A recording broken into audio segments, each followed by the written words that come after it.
What's up, everybody? I'm Duke James. Alright, I'm gonna end this. As you can see, I have a lot of rebels here. So England took this territory from France's colonial nation, and then they lost it to Maya, so I attacked Maya and I took that area. There's a lot of rebels, see, in that area, and then I got some rebels here. There's some rebels in the Bahamas. There's a lot of rebels I'm dealing with, so I'm gonna take this peace deal from Portuguese Peru. I'm gonna take these 5 provinces down here. That kicks Portugal out of the mainland in South America. Those 2 provinces, and then a province over here. Which I should be able to add that. I believe that is the trade region, so I can add that. That should deal with unrest over there. I don't want to take too much over here, because there's a lot of rebels, so I don't want to add more manpower to the rebels over here. And then some war reps, some cash.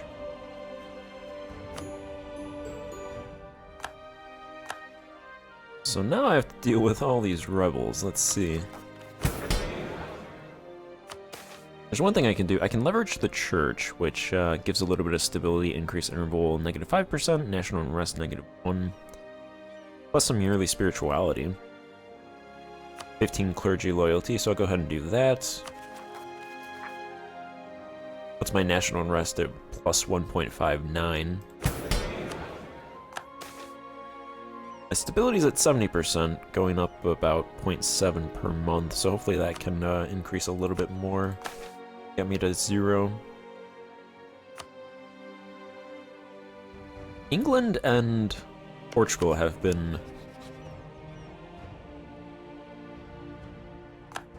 sowing discontent, which adds 4 unrest, which hurts. How many troops are over here?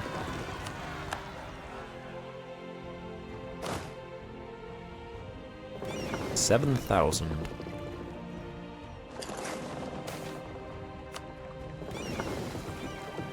Yeah, I also have some cores about to be finished, which should help a little bit. I'm probably gonna take off like 5 years to deal with these guys.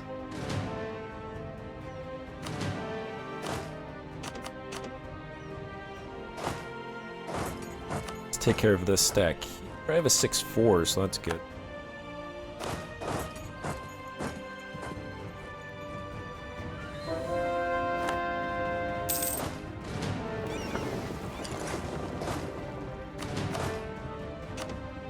Go ahead and get rid of this troop.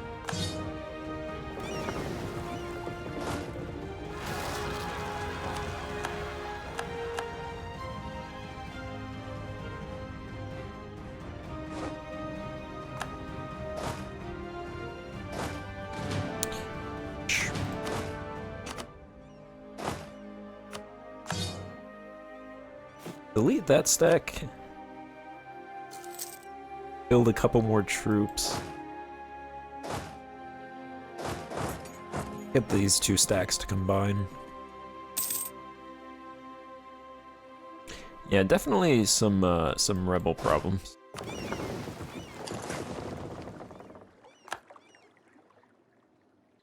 And then just for taste of their own medicine, I'll go ahead and sow discontent in Portugal, and then counter-espionage them and counter-espionage Great Britain.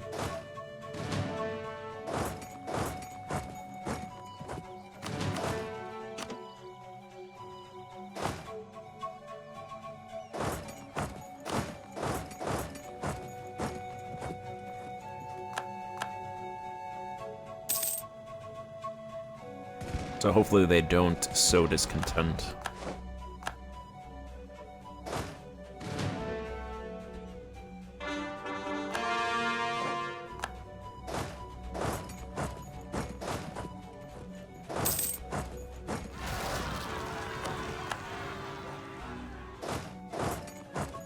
Alright, I'm over there anyway.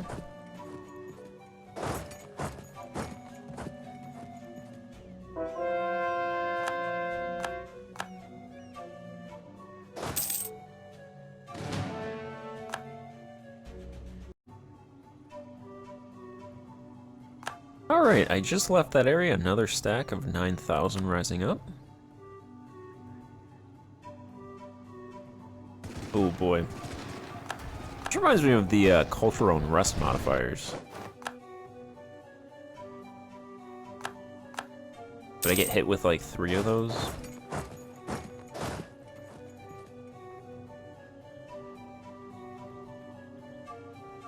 That totally derailed my Russian campaign.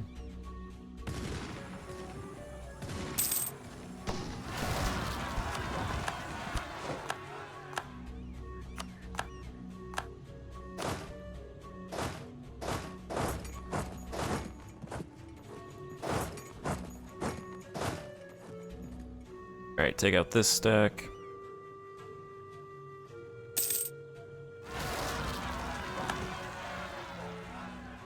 Wasn't that... I'm pretty sure this rebel group just rose up at the start of this.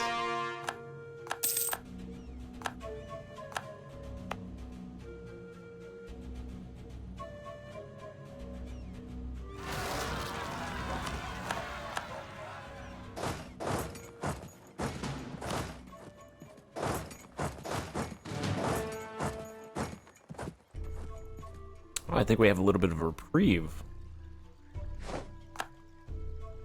It's good because South America's on fire.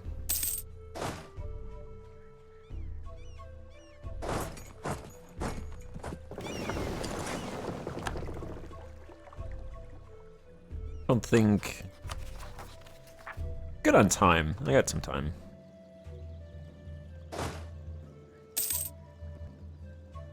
My stability gonna hit 1? No, it's decreasing. That's not ideal. It was increasing by 0.7 at 70. It's decreasing 1.2%.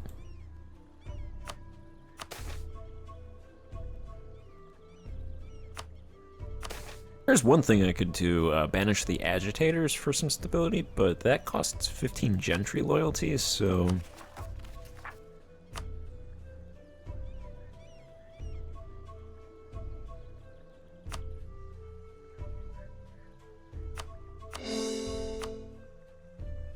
I'd rather not do that yet.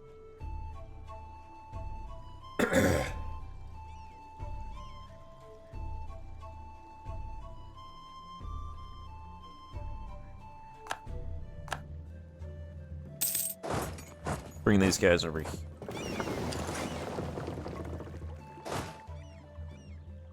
And I definitely don't want to do this, because I don't want that plus 20 years of separatism.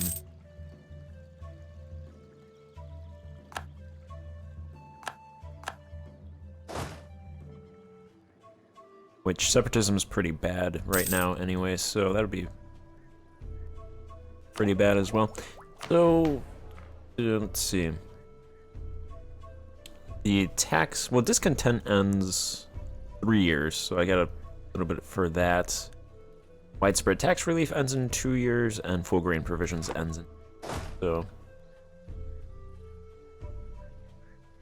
Probably not gonna get to 1 stability anytime soon.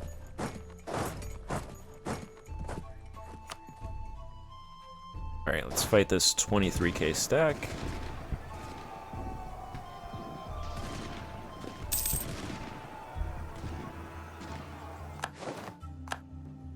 Alright, took them out. Them out. There's 10 ships down there.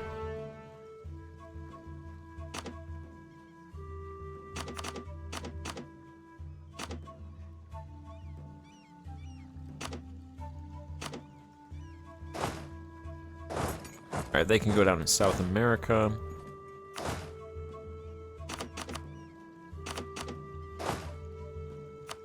I'm gonna just delete those troops and build them up down here.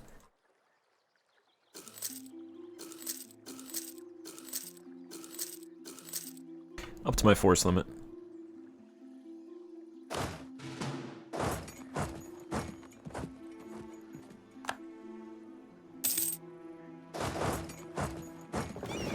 These guys can go to the Bahamas, take that back.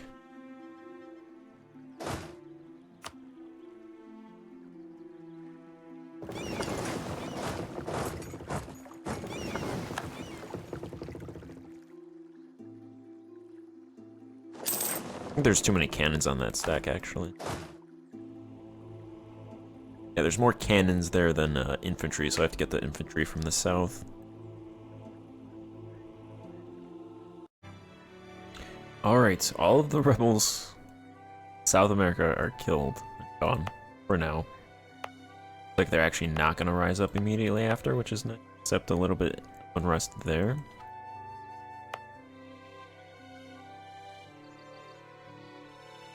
That's because they're Catholic. Well, actually, really not Catholic, interestingly. Huh.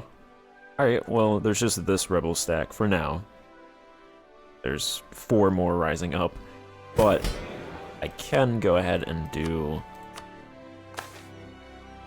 temporary tax relief. That gets my stability to 0, and then providing grain for the commoners. Full grain provision gives 25% progress towards stability and -3 national unrest, -30% stability increase interval. I'll go ahead and do that. Hopefully that keeps our stability at 0, which is another 4 unrest, so we're now -4.22 if discontent ends. Was discontent ending?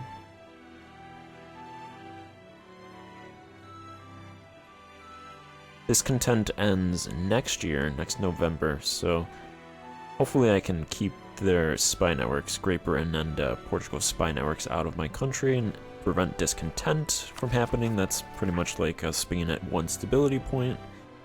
We prevent that. And then I'm coring a lot.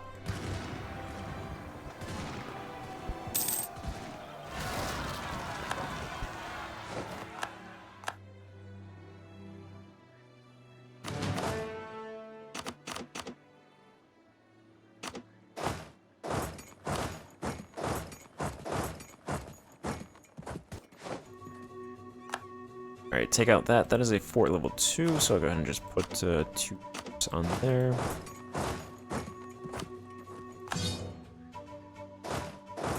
Delete those guys.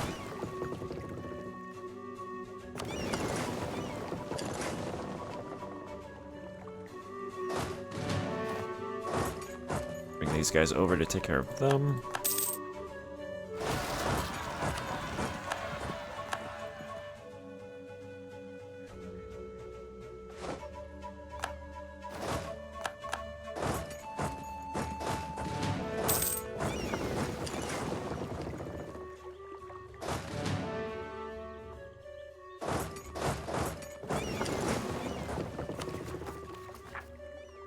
Yeah, my overextension is now 270%, so only 135% stability increase interval.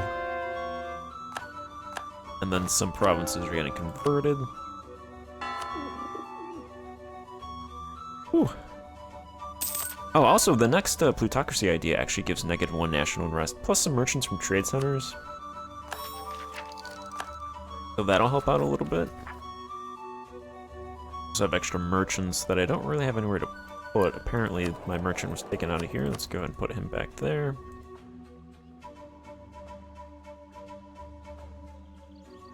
I want to make sure I have merchants everywhere. Merchant there. There. Senegambia connects to Strait of Gibraltar. I have a merchant there. Iberia Channel. Iberia.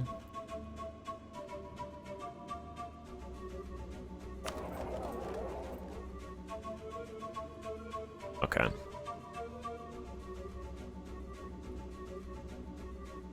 A merchant over there, merchant.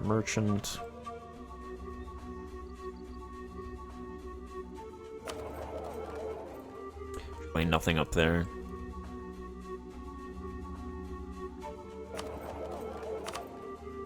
I'll just bring him over here.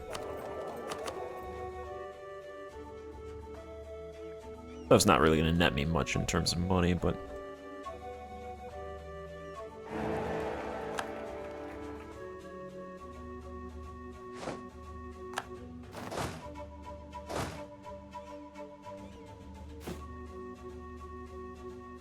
Then let's build 1 troop there.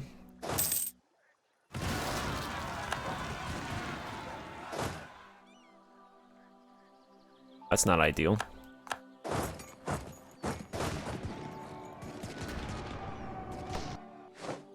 Yeah, they might as well just get stack wiped at that point.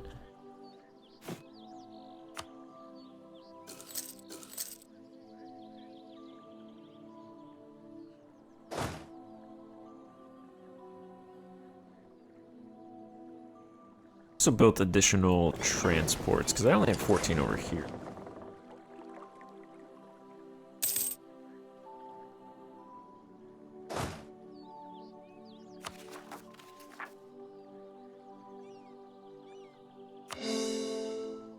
Or that.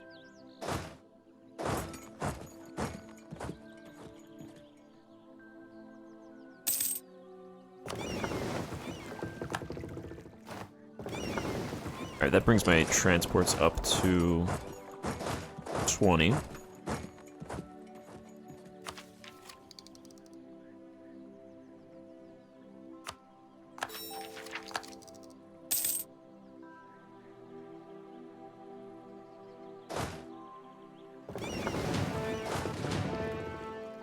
Alright, I think I will survive.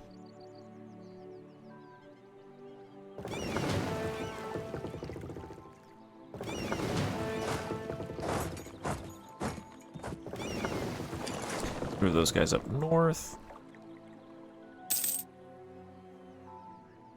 I definitely like the idea of tying overextension to stability increase interval. And then it also gives yearly corruption and monthly autonomy change, plus 0.27 monthly autonomy change. I think in 2.5, it's been a while since I played 2.5, but I think it just cost money and manpower, which with mercs, it didn't really matter all that much, and money, you can have like 1000% overextension, it's not going to be that much of a problem. I think the reason, the thing that they tried to do was have that paired with cultural unrest, which added tons of unrest, but then cultural unrest had its own problems. If it fired every like 5 years, it was annoying, but okay. But I think in my Russia campaign, it fired like every 2 years. So pretty much every province that was not my culture had plus 15 unrest, which was just horrible. Actually making 80, close to 80 ducats still. I pay 31 ducats for Ford main. 13 ducats for advisors.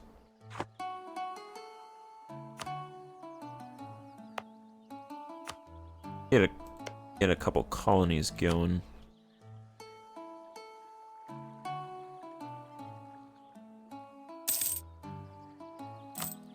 How's my stability? Negative. Gonna take a while to go back down to -0 though, or -1.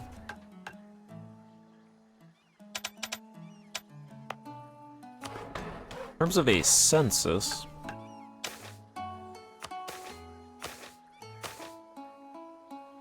okay, nice. So we're growing by about 450,000 people per year, and we have an inward movement migration from, I assume, mostly China of 251,000. So that's what 700,000 people we're growing per year. Try to get that up to about 1 million. If we could get 1 million per year, that would be great. Nomads.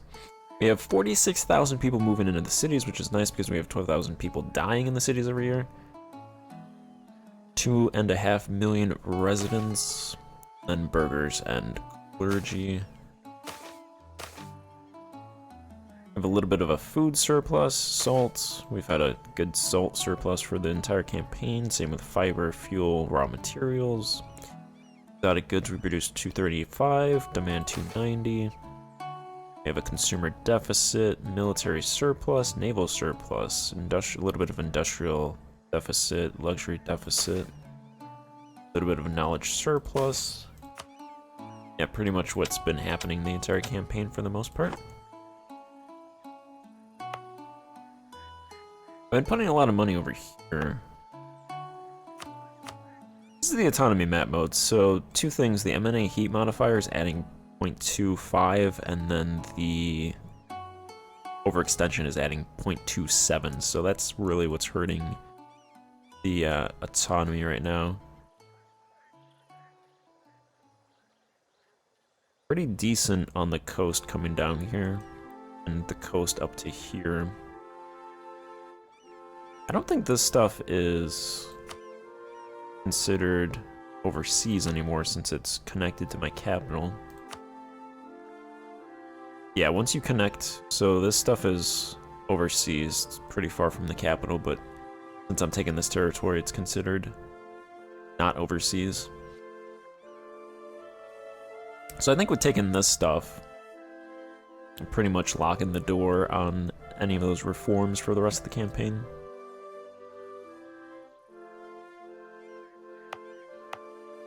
So I think with that said, I mean, I'll do a little bit in terms of trying to get autonomy down, but I'm probably not going to spend a whole lot of money anymore.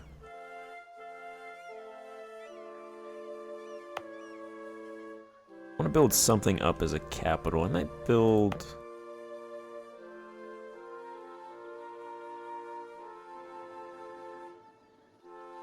It's probably a good province for a capital.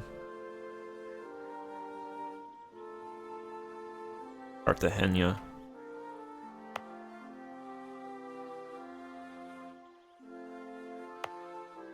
Unless I did this province, and then it would come here, and then the port would be over here, so that might reduce it a little bit more than if I put Cartagena.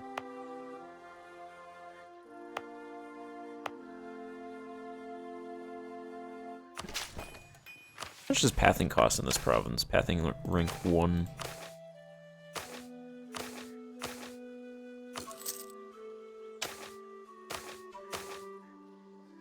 Then, can I build a capital?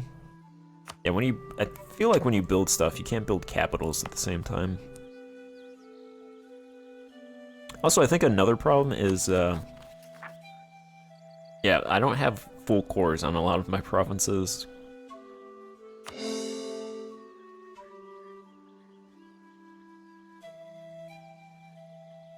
Which isn't a huge, so that's adding, I think, 0.2 autonomy. That's not a huge priority because I have all these uncored provinces, so I want to get those cored first. Alright, well, I'll probably build that up. Build either one of these up as a capital, I'm thinking. Build, how much would a harbor drink free cost in this province?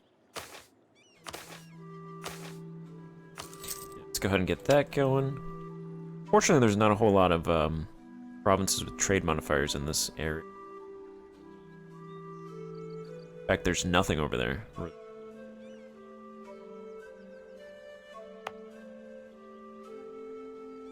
The province is building pathing. Oh, there's one right here, actually. There's one right there, and there's an inland one right here. This one has a harbor's rank 2, Menes rank 1.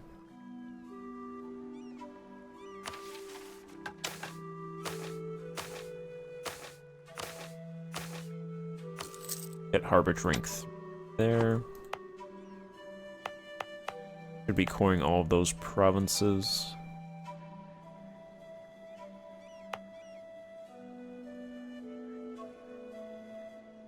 This province is building a harborage. That province is being cored. That province is not my province. They're all on the Atlantic, all of the natural locations. One all the way up here. And there's nothing, so you come down to here.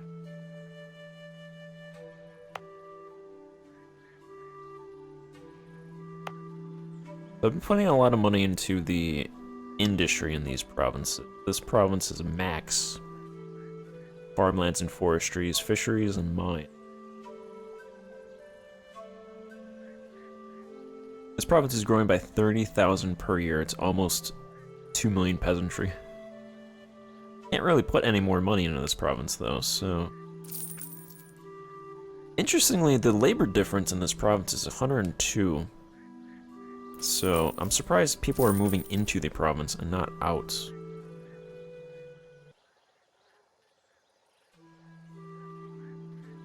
Looks like there's 53,000 people. Urban housing is 30,000, so I should build that up to build amenities up to rank 3.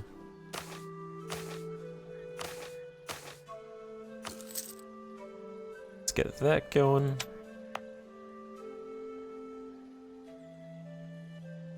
This province, labor difference 32. I could put money into both the farmlands and the forestry, so I'll go ahead and do that. 200 ducats, 100 ducats into each. Also has amenities rank 2, and it has 48,000 people, so amenities rank 3.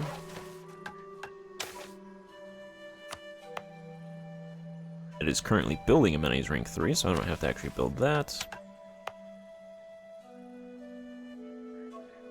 This province has close to max on forestries, max farmlands, max mines, max fisheries. 63 person labor different. Alright, I'll put probably my last investment into this province, 100 ducats in the forestries.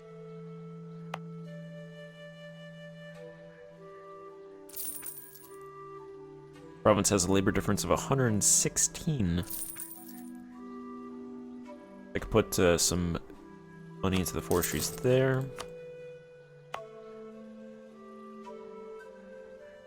My capital, 49 labor difference. I'm gonna put 200 ducats in the forestries in the capital. I have to believe a lot of this labor difference is due to migration. There's only 4,000 people migrating here.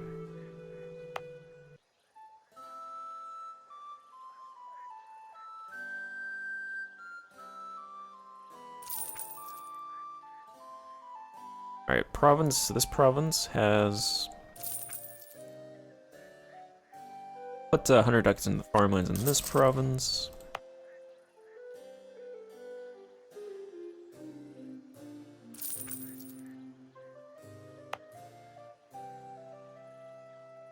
All of the provinces have 6 to 10 labor difference, so I'm hesitant to put 100 ducats into those provinces. I think that might be too much. Then I'm wondering, migration is capped by the amount of people, so you can't have like 100,000 people migrating to a province with 10,000 people living in it.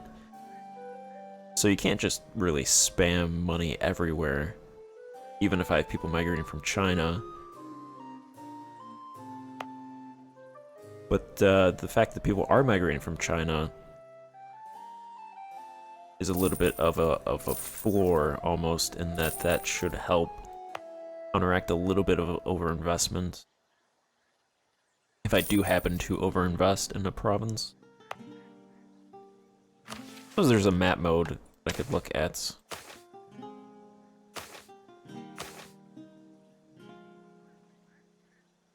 Rural density.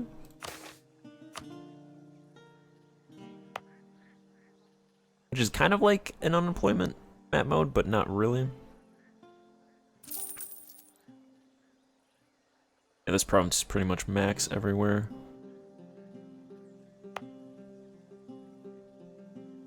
This province is about maxed.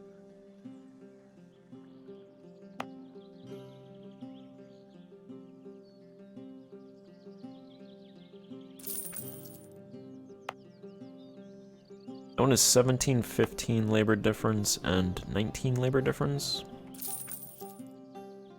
Go ahead and do farmlands investments into those 3 provinces.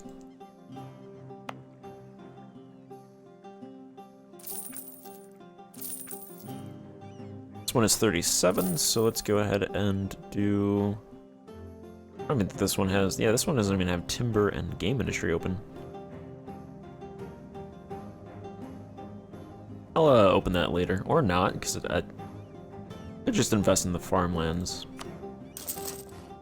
I'm gonna invest 300 ducats into the farmlands right there. Okay, Cusco was cored. This province, 34 labor difference. actually not that good on resources, so I'll do 100 ducats into farmlands. Nope, that was the wrong province.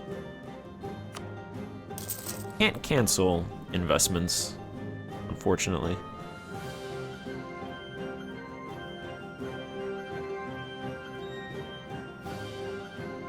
This one has farmlands rank 3.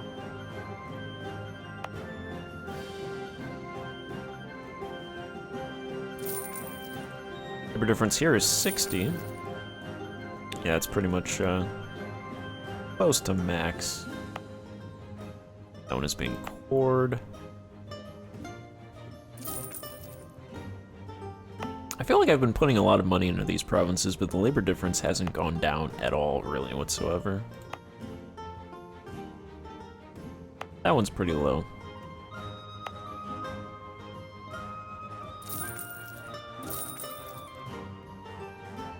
Okay, I can put farmlands there. Farmlands. Farmlands. Farmlands. I think I'll just put farmlands in all of those provinces.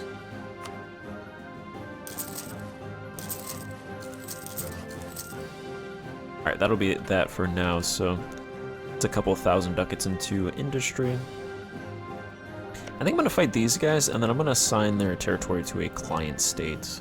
So I'll take this. Well, I'll take up some of their territory. I don't know the specifics, but then I'll start assigning that to a client state, and then I think I'll just try and take the coast from these guys and hold that myself. Leave the interior to a client state, and then go from there. So I'm gonna end this part here and pick up the next part. Most of the rebels are gone, so I think I should be fine to fight them in the next part. So thank you for watching. Goodbye.